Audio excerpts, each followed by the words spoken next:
Hello class 9, welcome to our online classes of RBS Muzaffarpur.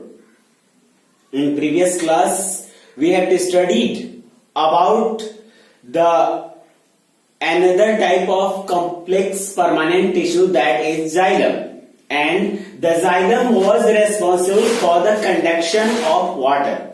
So that is called conducting tissue. वह एक conducting tissue था, वह क्या conduct करता था? वाटर को कंडक्ट करता था, राइट? ठीक है. And now today in this class we have to studying about the another type of tissue that is help to conduct the food within the plants body. यानी वह plant की body में prepared food, organic food को वह एक place से दूसरे place तक ले जाने के लिए रिस्पॉन्सिबल है, और वह कौन है? फ्लोएम है ना. फ्लोएम इज कंप्लीटली जाइलम में हमने आपको बताया था कि जाइलम का most of cell dead cell का बना हुआ था, जाइलम टिश्यू का. लेकिन इस फ्लोएम टिश्यू का जो है मोस्ट ऑफ सेल्स जो है वह लिविंग सेल्स होंगे. So it is also known as the living complex permanent tissue. It is known as living complex permanent tissue. Right, student? Now the next is that सबसे पहले हम लोग study करेंगे कि फ्लोएम किसको कहेंगे, किस तरह के सेल्स होते हैं phloem cells, phloem tissues. Phloem tissue जो होते हैं वह एक लिविंग टिश्यू होते हैं because its components are made up of living cells and it is useful in translocation of organic compounds, organic food from the photosynthetic part to another parts of plant. यानी यह एक living tissue है. क्यों living है? Because इसके सारे components जो हैं वह लिविंग सेल्स हैं, और इट इज यूजफुल. या यूजफुल है किस काम के लिए? Useful in translocation. It means that कि कंडक्शन ऑफ फूड है ना, conduction of food within the plants body is known as translocation. यानी ट्रांसलोकेशन कहते हैं इसको, फूड को प्लांट के बॉडी में एक पार्ट से दूसरे पार्ट तक ले जाने का जो प्रोसेस होता है दैट इज कॉल्ड ट्रांसलोकेशन. उसे क्या कहते हैं? ट्रांसलोकेशन कहते हैं. इस ट्रांसलोकेशन प्रोसेस में फ्लोएम को के साथ देने वाले 4 सेल्स हैं. ठीक है ना. जिस तरह से जाइलम में हमने पढ़ा था कि 4 अलग अलग सेल्स आपस में, 4 टाइप्स के सेल्स आपस में कंपोज होकर और फ्लोएम को, जाइलम को फॉर्म करते हैं, वैसे ही फ्लोएम के भी 4 सेल्स आपस में कंपोज होकर और फ्लोएम को फॉर्म करते हैं. ठीक है. अब इसमें चारों सेल्स कौन कौन से हैं, उनका स्ट्रक्चर क्या है और फंक्शन कैसा है, let us to see that. First is sieve tube. पहला जो सेल है वह साइड ट्यूब है. इसका नाम जो है वह एक नाम ऐसा चीज से मिलता है जो हम लोग अक्सर घर में यूज करते हैं. ठीक है ना. साइडिंग प्रोसेस के लिए जो हम घर में, मतलब जो फ्लोर होता है, फ्लोर को हम लोग साइडिंग प्रोसेस के लिए जो यूज करते हैं पार्ट, उसका भी नाम क्या है? साइड ही होता है. साइड जो है it is a type of separator कह सकते हैं. It is a type of separator that help to separate the bigger components from a mixture, bigger components of a mixture from a smaller one. यानी यह एक तरह का ऐसा बर्तन है जो मतलब एक मिक्सचर को सेपरेट करने के लिए यूज किया जाता है. That is called sieve. And according to this sieve tube is also named as on that particular part, and so it is called sieve tube. तो इसमें कहेंगे कि साइड होगा काम, साइड का काम क्या होगा. ठीक ना. तो हम पहले देखेंगे कि साइड ट्यूब कैसा होता है. कहता है कि these cells are thin walled. ये सेल्स जो है उनका जो वॉल होता है वह थिन होता है. Thin walled, elongated and tubular. वह थिन वॉल्ड होंगे, है ना, या थिन वॉल्ड होंगे. ठीक है. इलोंगेटेड होंगे, ठीक है, और ट्यूबुलर होंगे, ट्यूब जैसे स्ट्रक्चर के. ठीक ना. एंड कहता है thin walled, elongated, tubular and are placed on one above the another having cytoplasm but lack nucleus. इसके जो सेल्स होंगे वह क्या होंगे कि मान लीजिए कि ये एक सेल है, तो जो दूसरा सेल होगा वह इसी पर जो है वह प्लेस्ड होगा one over another to form a continuous conducting vessels, या एक कंटिन्यूअस कंडक्टिंग वेसल्स को फॉर्म करेगा। तो इसका नाम साइड ट्यूब क्यों पड़ा है, अब हम लोग इस पर कॉन्सेंट्रेट करेंगे। इसमें जो है वह साइटोप्लाज्म जो होता है दैट इज लिविंग लिक्विड, ठीक है, इसमें साइटोप्लाज्म होता है, साइटोप्लाज्म, राइट। इसमें क्या होता है, साइटोप्लाज्म होता है। यह एक लिविंग लिक्विड है but it lack nucleus in older stage. जब यह अर्लियर स्टेज में होगा तो इसके पास न्यूक्लियस होगा, लेकिन जब यह लेटर स्टेज में आएगा तो यह न्यूक्लियस को लैक करेगा, इसके पास न्यूक्लियस एब्सेंट होगा, न्यूक्लियस नहीं होगा। Then there is a question arises here that then how do this cytoplasm remains living? इसका जो साइटोप्लाज्म है वह कैसे लिविंग होगा और इसका नाम साइड ट्यूब क्यों होगा? दो क्वेश्चंस हमारे पास हैं, एक कि इसका साइटोप्लाज्म लिविंग कैसे होगा और दूसरा कि इसको साइड ट्यूब क्यों कहेंगे। The plates between the wall between the two cells or two adjacent cells are having some numerous pores, इसमें कुछ पोर्स होंगे जिसके थ्रू, है ना, इस पर्टिकुलर सेल का जो साइटोप्लाज्म है वह उसके एडजेसेंट साइटोप्लाज्म के कांटेक्ट में होगा, है ना, इन न्यूमरस पोर्स से, ठीक है। और चूंकि इसके प्लेट्स के बीच में जो ये प्लेट होता है, हम आपको बता रहे हैं कि जो ये प्लेट होता है इसको हम लोग कहते हैं side plate, side plate. Side plate क्यों कहते हैं, क्योंकि यह साइड यानी साइड के आकार का होता है, छलनी के आकार का होता है, छलनी के जैसा होता है, एंड इसका वर्क भी वैसा ही होता है, और so it is named as side tube, ठीक है ना। तो ये साइड ट्यूब होता है जिसके थ्रू इस एक सेल का जो साइटोप्लाज्म है वह अनदर एडजेसेंट सेल के साइटोप्लाज्म के साथ कांटेक्ट में बना रहता है, और इस तरह वह ट्रांसलोकेशन प्रोसेस में प्लांट की हेल्प करता है। And now come to the second question, that is कि how do the cytoplasm remains living without the nucleus और in the absence of nucleus. Nucleus के एब्सेंस में साइटोप्लाज्म लिविंग होंगे तो कैसे होंगे, है ना। तो here is the answer that कि इस सेल के पास एक इलॉन्गेटेड अनदर सेल, है ना, जिसके इस सेल और इस सेल के बीच में जो वॉल होता है दैट इज कॉल्ड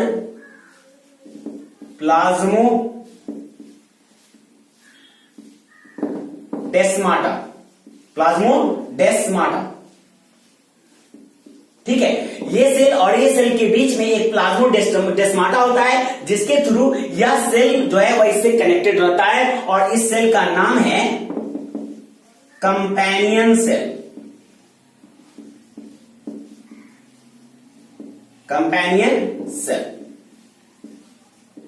इस सेल का नाम कंपेनियन इसलिए पड़ा क्योंकि यह अपने पड़ोसी सेल को, अपने नेबरिंग सेल को कंपनी प्रोवाइड करता है, ठीक है। और इसके पास एक इलॉन्गेटेड, है ना, इसके पास क्या होता है, एक इलॉन्गेटेड न्यूक्लियस होता है, ठीक है। और इसका जो साइटोप्लाज्म होता है वह डेंस साइटोप्लाज्म होगा।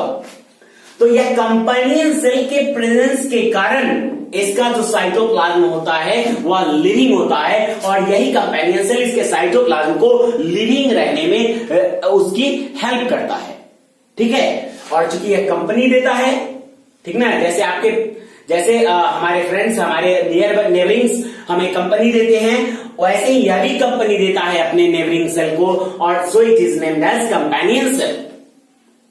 और इस कंपेनियन सेल की वजह से इसका जो साइटोप्लाज्म है वह लिविंग रहेगा, right. Now come to the next point, that is companion cell. Companion cell क्या है, कहता है कि companion cells, these cells are thin walled, small with dense cytoplasm. ये थिन वॉल्ड होते हैं, इनका जो वॉल होगा वह थिन होगा, कंपेनियन सेल का, राइट ना। और ये इलॉन्गेटेड होते हैं, थिन वॉल्ड होंगे, ठीक है, इलॉन्गेटेड होंगे और इनके पास एक इलॉन्गेटेड न्यूक्लियस भी होगा, ठीक है। और ये कंपेनियन सेल जो है साइड ट्यूब से जुड़े हुए होंगे। कहता है कि small with dense cytoplasm and large nucleus, इसका न्यूक्लियस लार्ज होगा। These are connected with side tube with numerous plasmodesmata, या न्यूमरस प्लाज्मोडेस्माटा के साथ वह कनेक्टेड होते हैं, किसके साथ, साइड ट्यूब के साथ। यानी मेनली ट्रांसलोकेशन का काम करता है साइड ट्यूब, और कंपेनियन सेल उसके साइटोप्लाज्म को कंपनी प्रोवाइड करता है, जो कि साइटोप्लाज्म ट्रांसलोकेशन प्रोसेस को मदद करेगा। और इसके बीच जो साइड ट्यूब्स होंगे वह इसके एडजेसेंट सेल्स के साथ कनेक्ट होने में उसकी हेल्प करेंगे, ठीक है। नेक्स्ट है कि फ्लोएम फाइबर्स। फ्लोएम फाइबर्स क्या है, और उससे पहले हम फ्लोएम पैरेन्काइमा को देखेंगे। फ्लोएम पैरेन्काइमा जो है यह एक पैरेन्काइमेटस सेल्स होते हैं, ठीक है। जैसे फ्लोएम जो होगा, ठीक ना, फ्लोएम पैरेन्काइमा जो होगा यह एक क्रम से जो है वह पहले मेरिस्टेम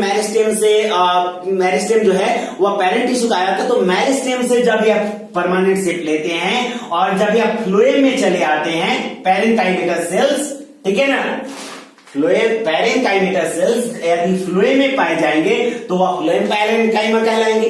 अगर जाइलम में पाए जाएंगे तो जाइलम पैरेन्काइमा कहलाएंगे, ठीक है। अब देखते हैं कि फ्लोएम पैरेन्काइमा क्या है और इसका क्या फंक्शन है। These are thin walled living parenchyma cells present in phloem called phloem parenchyma. यह thin walled living parenchymatous cells होते हैं। यह पैरेन्काइमेटस सेल्स ही इस फ्लोएम की सभी टिश्यूज को अराइज करने में हेल्प करते हैं, ठीक है।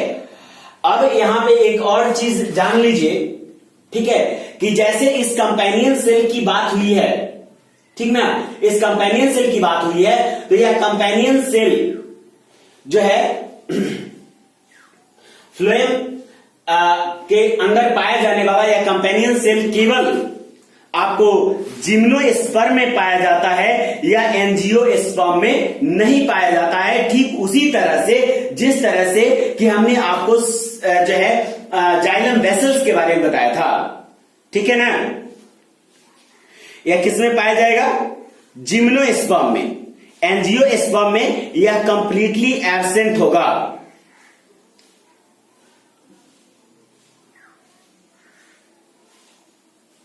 ठीक है ना। यह चलिए हम आगे देखते हैं कि यह क्या किसमें पाया जाता है, एंजियोस्पर्म में पाया जाता है। जिम्नोस्पर्म में यह कंप्लीटली एब्सेंट होता है।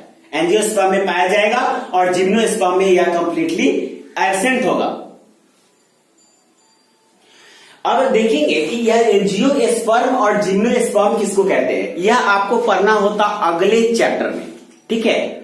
जाइलम वेसल्स के बारे में भी बताया था कि यह किसमें पाया, जाइलम वेसल्स किसमें प्रेजेंट होगा, तो जाइलम वेसल्स जो हैं वह एंजियोस्पर्म में प्रेजेंट होंगे और जिम्नोस्पर्म में एब्सेंट होंगे।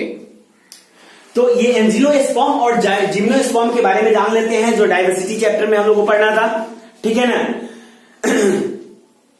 एंजियोस्पर्म जो है, ठीक है, और जिम्नोस्पर्म ऐसे प्लांट्स होते हैं जो नेकेड सीड्स को, ठीक है, उसके सीड्स जो हैं वह फ्रूट में कवर्ड नहीं होते हैं। तो ऐसे प्लांट्स जो भी होंगे जिनका सीड्स नेकेड होगा, वो फ्रूट्स में कवर नहीं होगा, उसके ऊपर कोई कवर नहीं होगा, तो ऐसे प्लांट्स को हम लोग क्या कहेंगे, जिम्नोस्पर्म कहते हैं। और जिसका सीड्स जो है वह आपको कोटेड होगा, उसके ऊपर कवर होंगे, तो उसको हम लोग क्या कहेंगे, एंजियोस्पर्म कहते हैं, ठीक ना। तो यह जो आपका कंपेनियन सेल है यह केवल यह केवल किसमें प्रेजेंट होगा, यह केवल एंजियोस्पर्म में प्रेजेंट होगा और जिम्नोस्पर्म में एब्सेंट होगा। नेक्स्ट आपका आता है फ्लोएम पैरेन्काइमा, जो आपको बताया गया है। और फ्लोएम फाइबर्स की बात करें, ठीक है ना, तो फ्लोएम फाइबर्स जो हैं या डेड सेल्स होते हैं। इसमें बाकी तीन हमने पढ़ा, साइड ट्यूब, कंपेनियन सेल और फ्लोएम पैरेन्काइमा। ये जो तीनों सेल्स थे या लिविंग सेल्स थे, ठीक है ना, ये लिविंग सेल्स हैं। और यह जो फ्लोएम फाइबर है इट इज डेड सेल, या प्लांट में के फ्लोएम में यह एकमात्र डेड सेल होता है। यह थिक वॉल्ड होता है। और थिक वॉल्ड क्यों, आपको पहले से पता है कि thick walled due to the deposition of lignin, thick walled होता है, डेड होता है, और यह जो है इलोंगेटेड सेल्स होते हैं स्पाइंडल के आकार के। जैसे स्पाइंडल आपको बताएगा कि स्पाइंडल इस तरह के रॉड जैसा शेप्ड होता है, ठीक है ना, with tapering and, that is called spindle.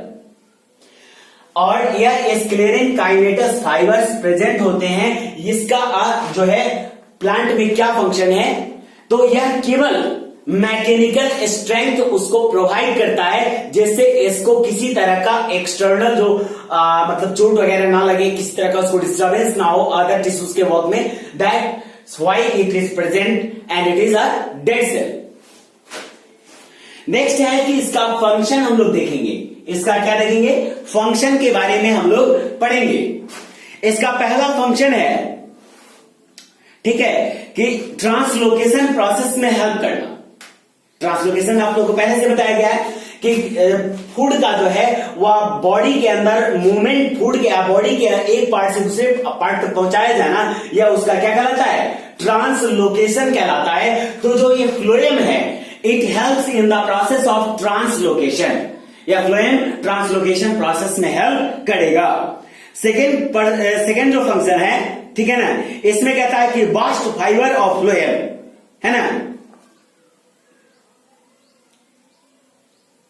Is help to provide mechanical strength. बस इसके दो फंक्शन हैं, एक ट्रांसलोकेशन और एक प्रोवाइडिंग ऑफ मैकेनिकल स्ट्रेंथ। ये था आपका फ्लोएम, ठीक है। फ्लोएम में हमने देखा कि कंपेनियन सेल, पैरेन्काइमेटस सेल्स को भी देखा, और इसमें सभी का फंक्शंस जाना है। और इस तरह आपका कॉम्प्लेक्स परमानेंट टिश्यू एंड होता है, ठीक है। Okay, thank you.